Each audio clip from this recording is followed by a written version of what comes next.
या वर्षीच्या महाराष्ट्र भूषण पुरस्कार सोहळ्यावरून सोशल मीडियावर वातावरण चांगलंच तापलंय। या वादाची चर्चा सगळीकडे असताना सध्या सोशल मीडियावर ज्येष्ठ दिवंगत अभिनेते निळू फुले यांच्या महाराष्ट्र भूषण पुरस्काराशी संबंधित किस्सा सगळीकडे चर्चेत आहे। निळू फुले यांची लेक आणि अभिनेत्री गार्गी फुले यांनी प्राध्यापक हरी नरके यांनी सांगितलेला किस्सा सोशल मीडियावर शेअर केला। 2004 साल असावे। मी निळू भाऊंकडे बसलो असताना मुख्यमंत्री विलासराव देशमुख यांचा निळू फुले यांना फोन आला।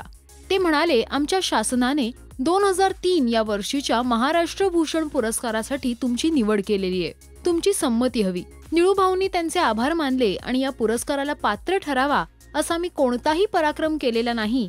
मी एक व्यावसायिक अभिनेता आहे, पोटापाण्याची सोय म्हणून अभिनय करतो, त्याचे वट्ट मोजून पैसे घेतो। यात समाजासाठी राज्यासाठी मी काहीही केलेलं नाही।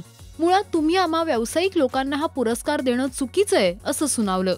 तुम्हाला हा पुरस्कार द्यायचाच असला तर डॉक्टर राणी बंग आणि डॉक्टर अभय बंग यांना द्या। त्यांनी बालमृत्यू रोखण्यासाठी आदिवासी भागात गडचिरोलीला सर्चच्या माध्यमातून मोठं काम केलंय असं भाऊंनी सीएमना आग्रहपूर्वक सांगितलं। म्हणून 2003 सालचा महाराष्ट्र भूषण डॉक्टर बंग पती पत्नी यांना दिला गेला। प्राध्यापक हरी नरके हा किस्सा सांगतानाच गार्गी यांनी एक स्वतःचं मतही मांडलं। त्या म्हणाल्या, पण या सगळ्यामध्ये कौतुक माझ्या बाबाबरोबरच विलासरावांचं पण वाटतं की त्यांनी बाबांचं ऐकलं। किती मोठे पण दोघांचं आणि विश्वास पण असं त्या म्हणाल्या। अनेकांनी गार्गी यांच्या पोस्टवर कमेंट करत निळू भाऊंच्या निर्णयाचं कौतुक केलं।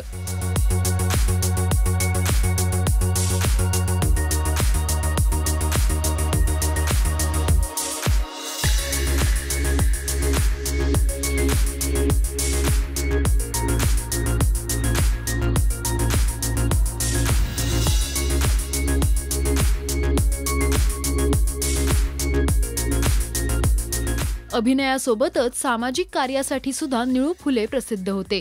त्यांनी घेतलेला निर्णय कोणत्याही कलाकारासाठी प्रेरणा ठरणार आहे।